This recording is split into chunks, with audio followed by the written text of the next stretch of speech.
I'm Jim Collison, and we are live from the Gallup campus here in Omaha, Nebraska, and this is Gallup's Call to Coach with special guest Debbie Marriott, recorded on September 18th, 2013.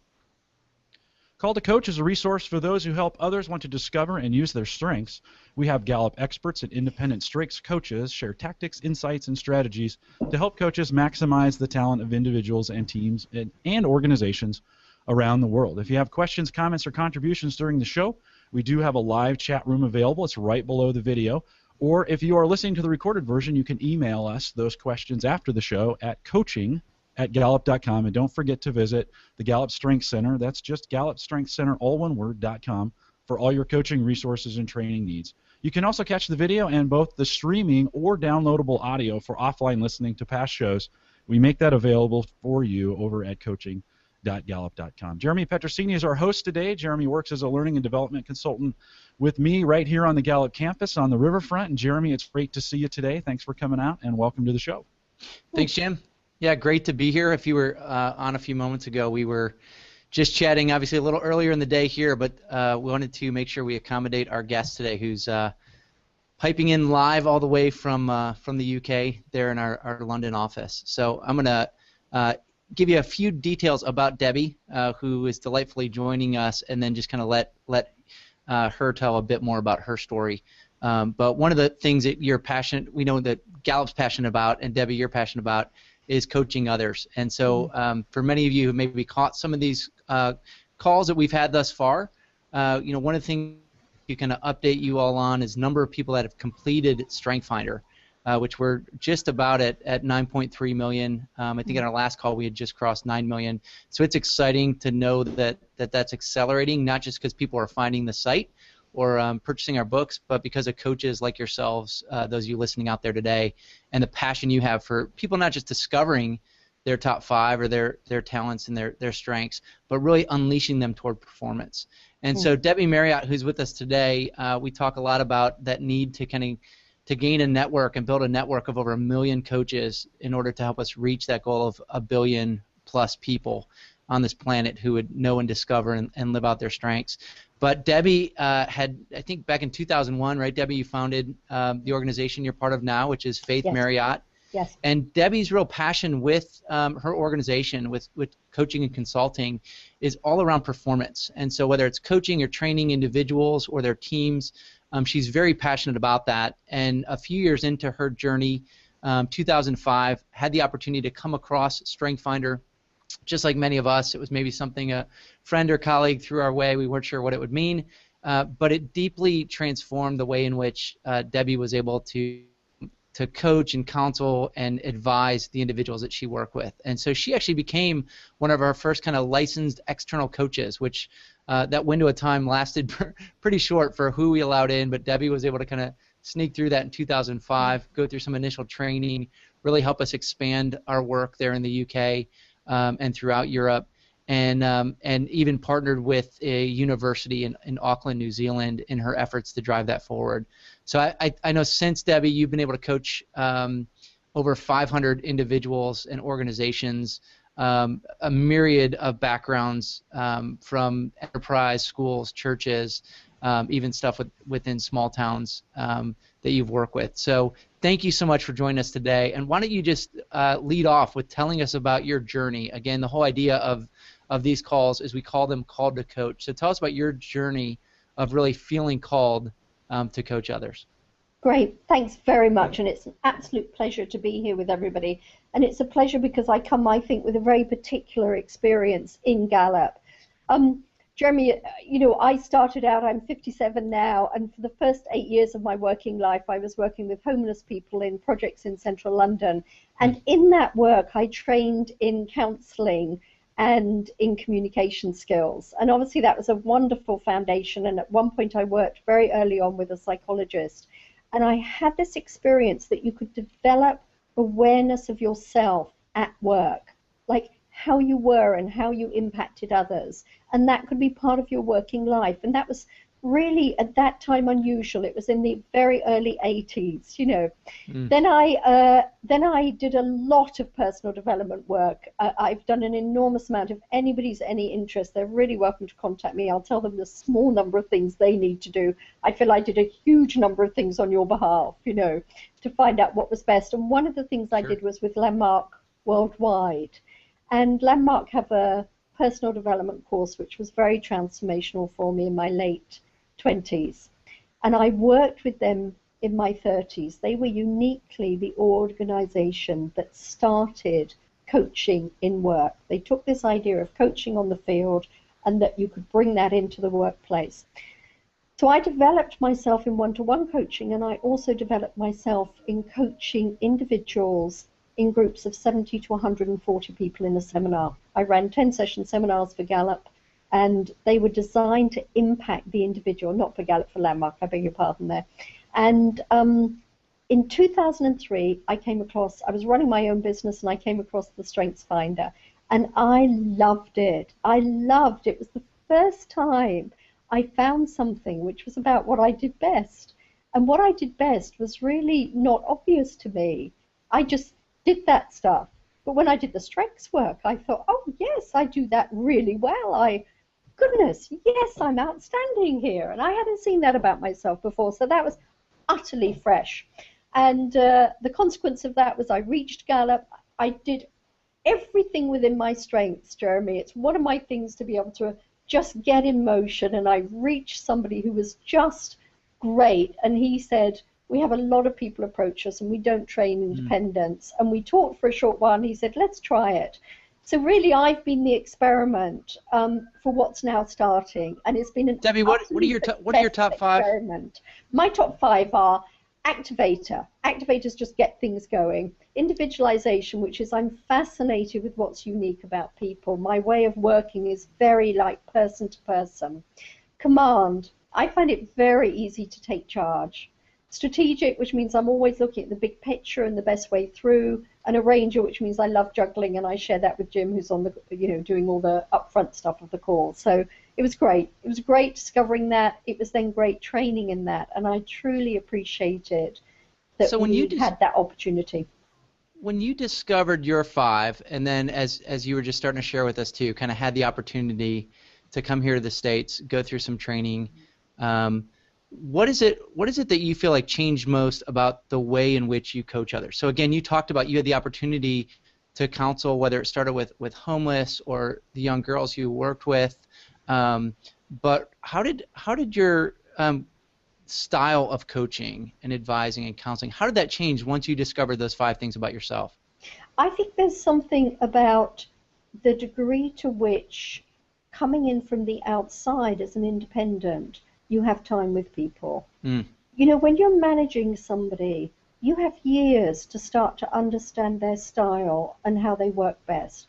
And that would be the best way to develop people, quite honestly, Jeremy. It really would. But when you come in from the outside to do training and consulting work, you don't often do that for years with people. In fact, if you get a 6-month contract, you're doing well with people because of the expense of bringing in outsiders. So the Strengths Finder gives the person you're working with an easy access to themselves, to understanding themselves. That's what was different for me. I suddenly had a language to describe what I did best, and I got a certainty about it that I really didn't have. I really didn't know, oh, this is what was unique about me.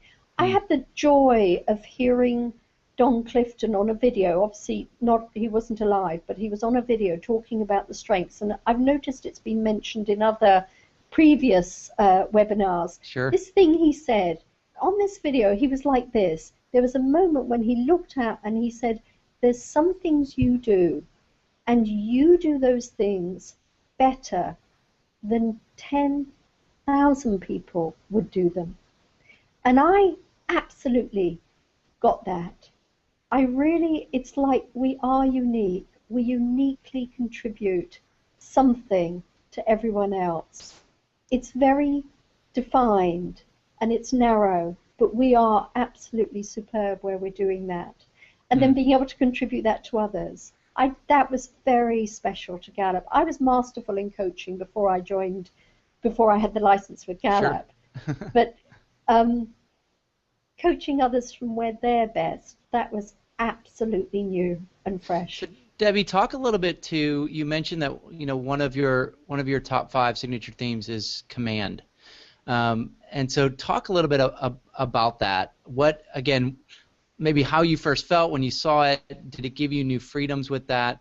I know this is a theme that sometimes for coaches, even sometimes when you think of men versus women, it's one of those less common themes, but when it pops up, tell us how you responded to it and how you've been able to really leverage it in your ability as a coach, because I obviously see it as a talent that can be used in tremendous ways, but I'd love to hear it just from your perspective of how you've used that theme specifically, again, when you first discovered it and then how you kind of saw it pan out.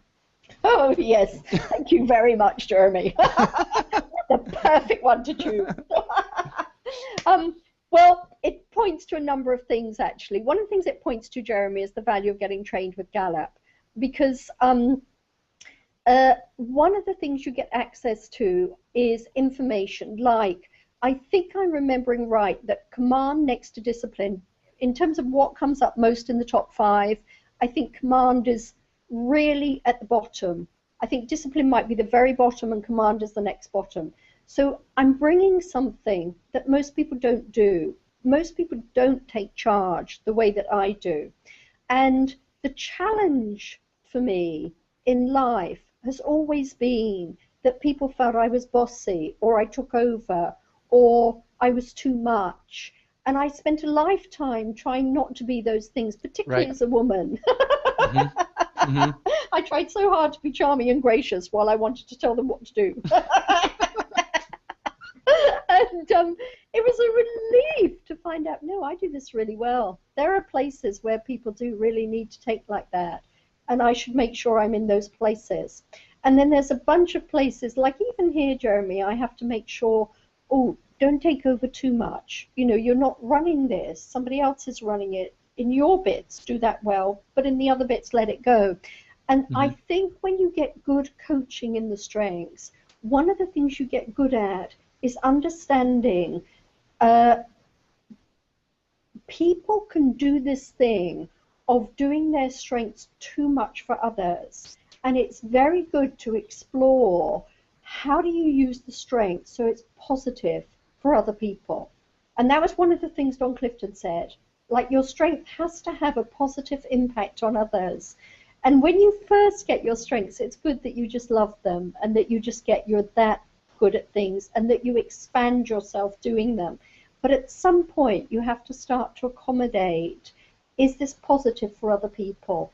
And I explored all of that in the 2 years, 2003 to 2005, before we got the license. But then when we got the license, there was all this other material that Gallup had on that was really, really useful. And Kurt Liesfeld has developed a wonderful series of pieces on that, which I think that is so worth getting, about what you love and hate from inside of a theme, and what's difficult, what's a barrier possibly for others with your themes. I think that's a very rich area to explore. Not like there's something wrong, but that you're a social animal and that your job is to be able to, work well with others at work.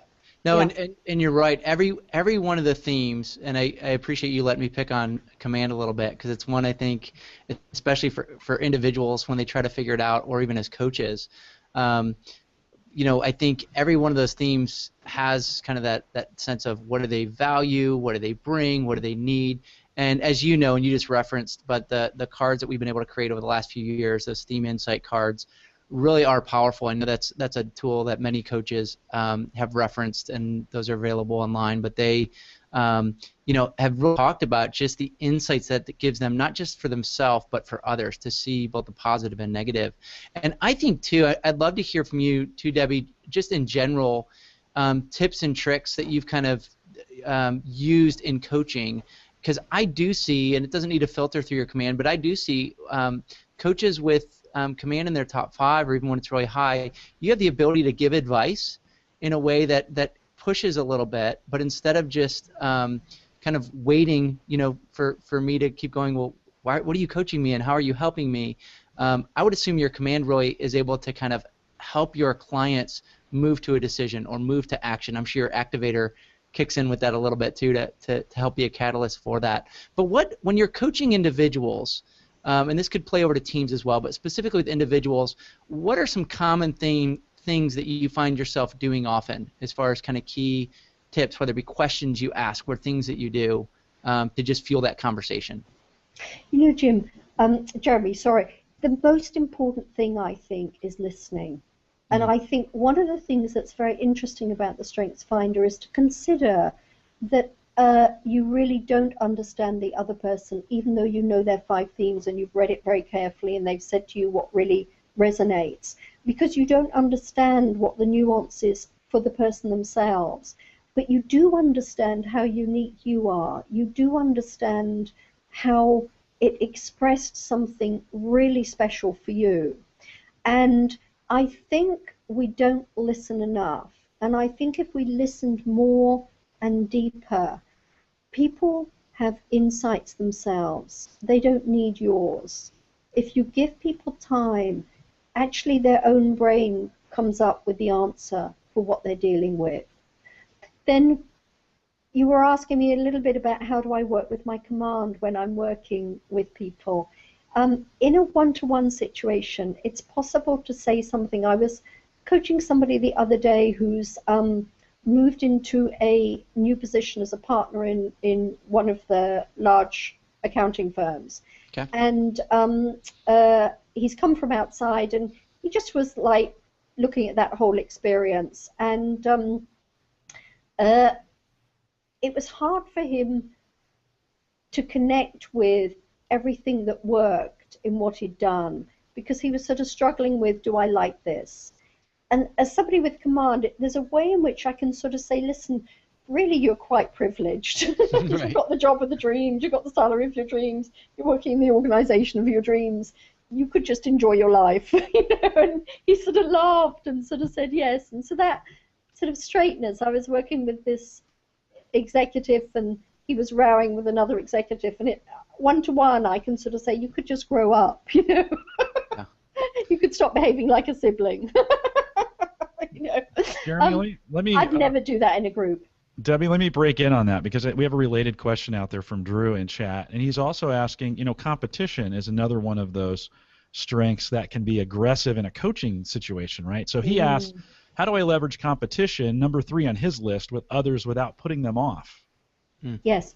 And does he say what his other 5 are? His other 4 are? He did not, but now that we've said good. that, give let it 30 me answer seconds. That. And let me answer the question while you're looking. So that's the first thing you notice I do as a tip. It's like I do try to think inside of 3 or 5 themes and not one.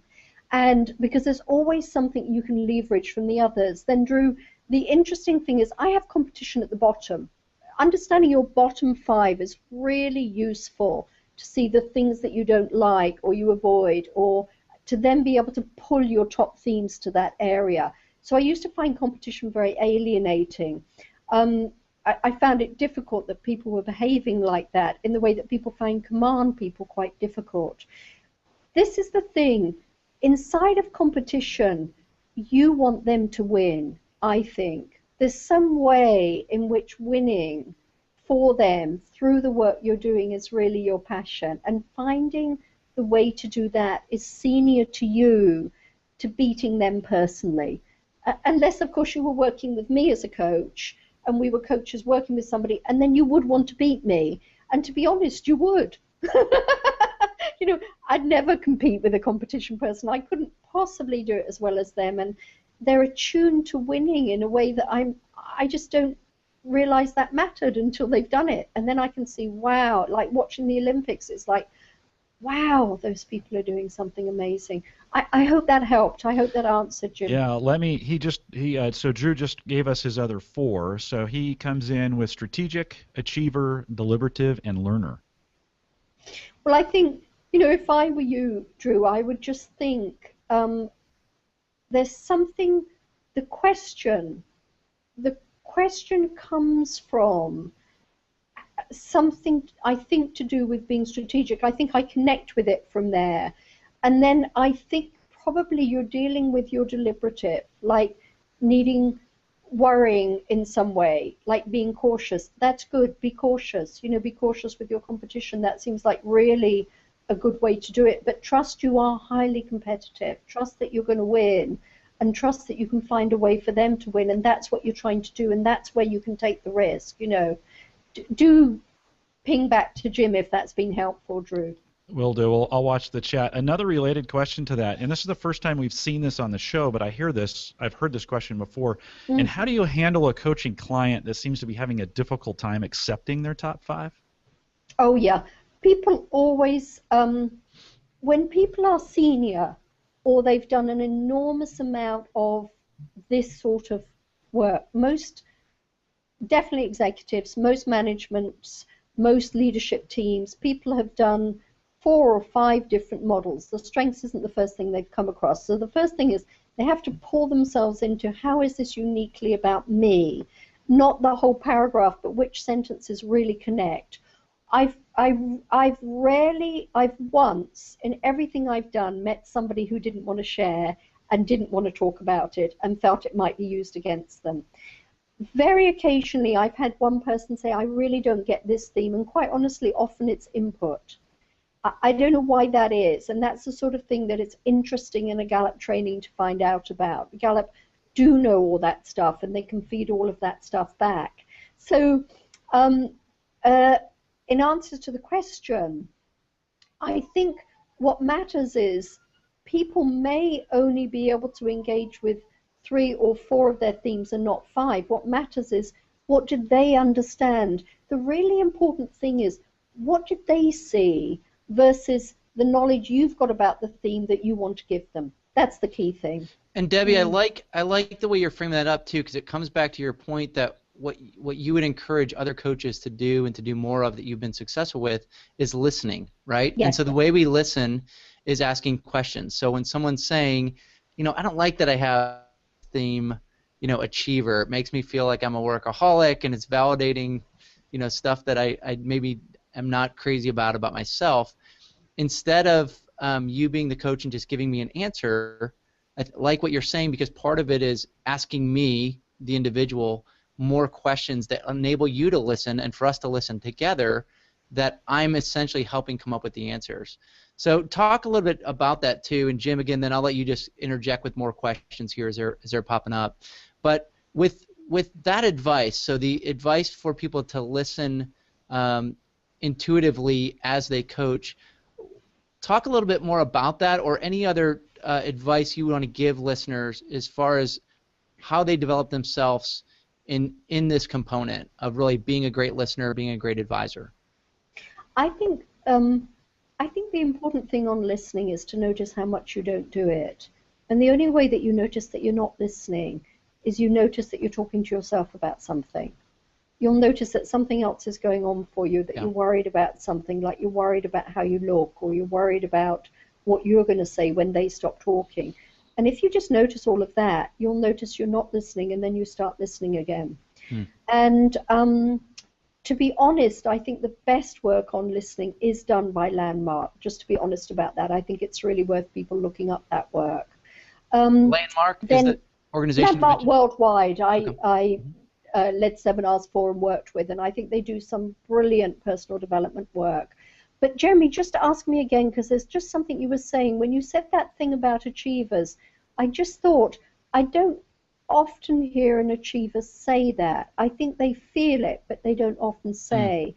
One of the things Kurt pointed to was that when you're listening to people, you start to hear themes repeat. People have a way of saying things, and you can hear, that's the way an activator looks at things. I'm not an activator myself, but I can see that's what an activator does. It's not that you need to say that to the person. You don't need to point that out to the person. Right. But that you start to get the patterns of the themes. And it takes quite a lot. And I think training with Gallup and really going beyond any standard Gallup comes up with for certification.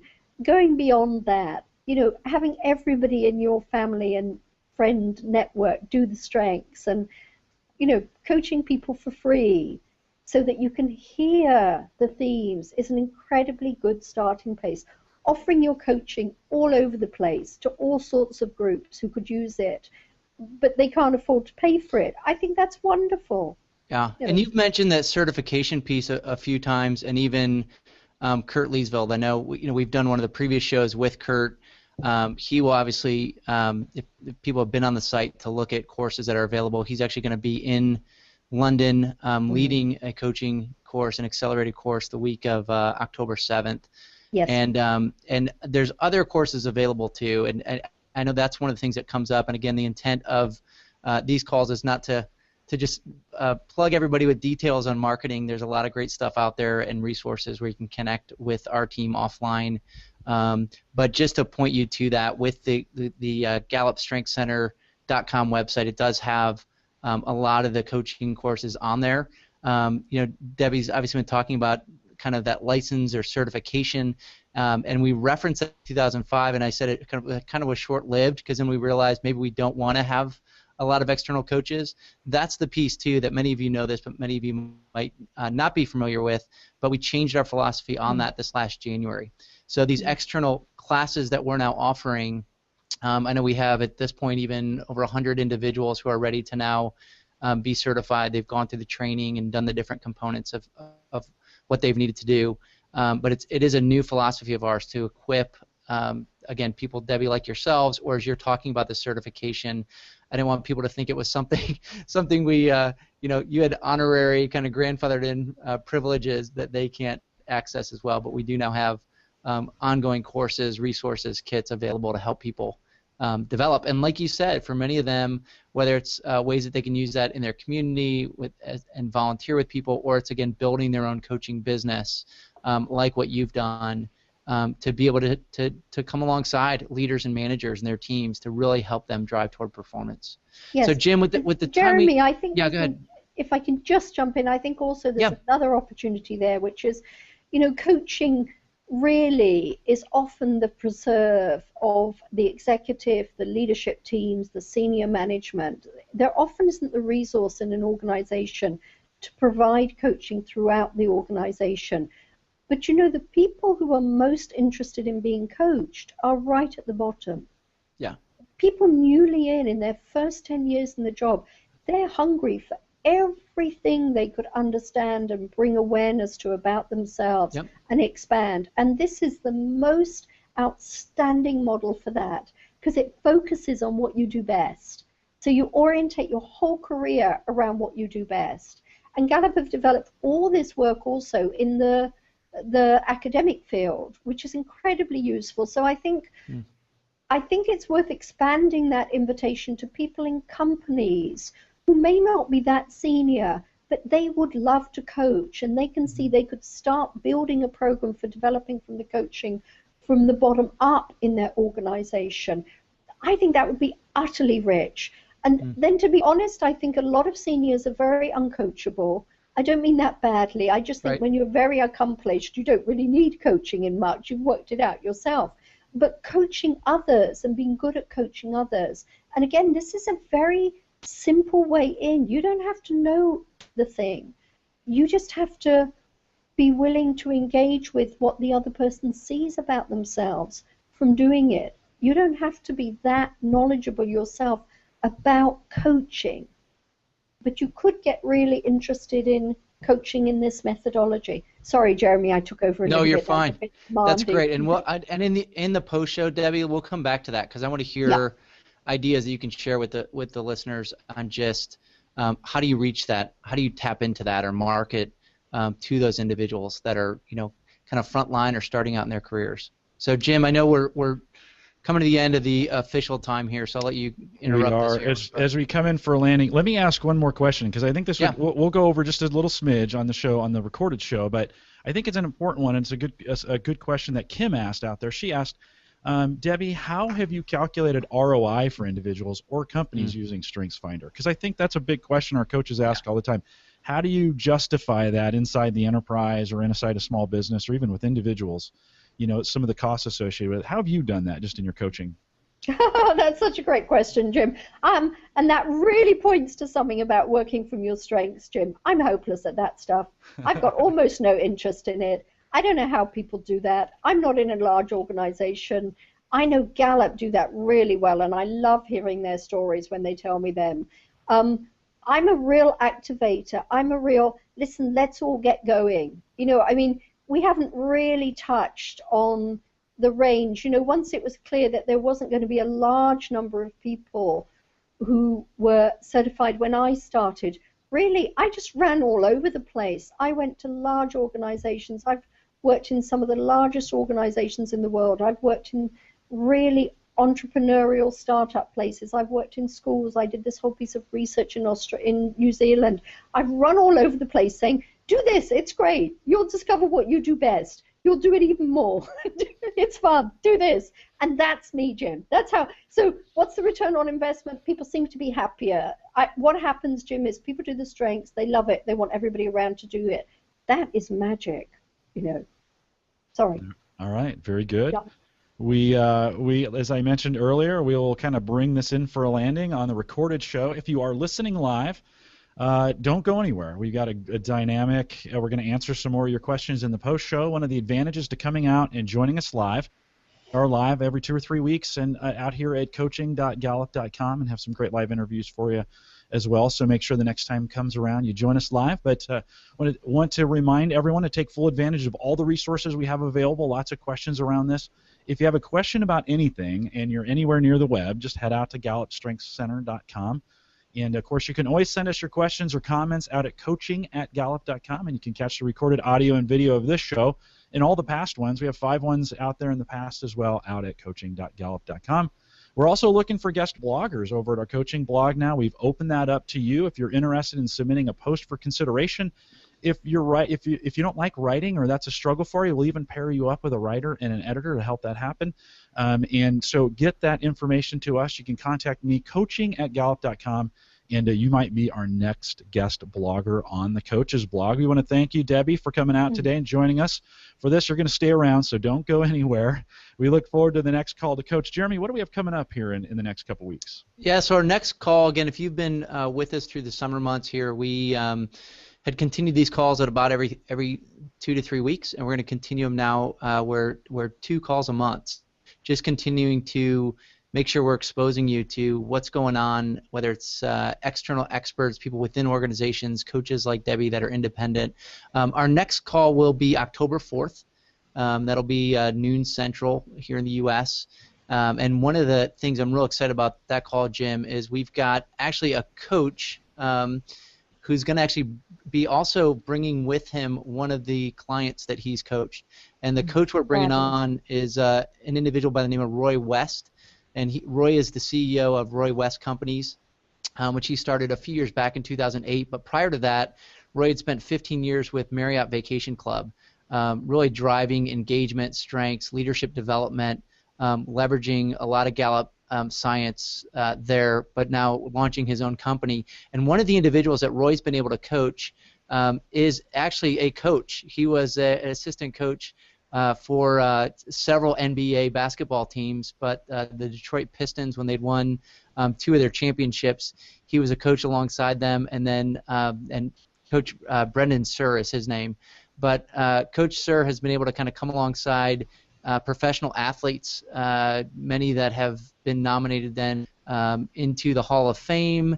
He's helped coach several all-star coaching teams, but it's fun to hear how from a professional coaching professional athlete's perspective, how his strength coach helped him really enhance the way that he coaches to performance on and off the court. And so it's going to be exciting to have both those individuals just kind of tell part of their story and to get to hear a lot of how they've put strengths into action. Ah, very good. We've got some great shows coming up for you here towards the end of the year, and we're excited to be able to do this. Jeremy, let's just highlight, too, we've got this coaching class going on in the UK since we have the UK today. Yep. Just real quick, again, when is that, and how can they find more information about that? That's going to be the week of October 7th through the 11th. It's a full 5-day accelerated course, and they can find more information on GallupStrengthsCenter.com. There's a link on there to courses. So you'll see that. There's also several other international courses coming up, Singapore, Australia, and then, as we mentioned, too, there's several that are happening around the country here in the U.S., several that are already sold out, but there's still room on some that you'll see on there. So, again, a lot of great insight. Even somebody mentioned or asked a question on accessing your full 34. You can find that, as Jim said, too, on GallupStrengthsCenter.com. Thanks, everybody. Debbie, thanks again. Yeah. Thank you. Thanks, Debbie. Stay around. Don't go anywhere. I'll remind folks we got the post show coming up, and you can't get the post show unless you join us for the live show. So you want to come out and make sure you join us live. Coaching.gallup.com. I want to say thanks to everyone who came out and listened and watched us today. Have a great morning or afternoon or evening in whatever time zone you're in, or if you're listening to this in a time shift, thanks for listening.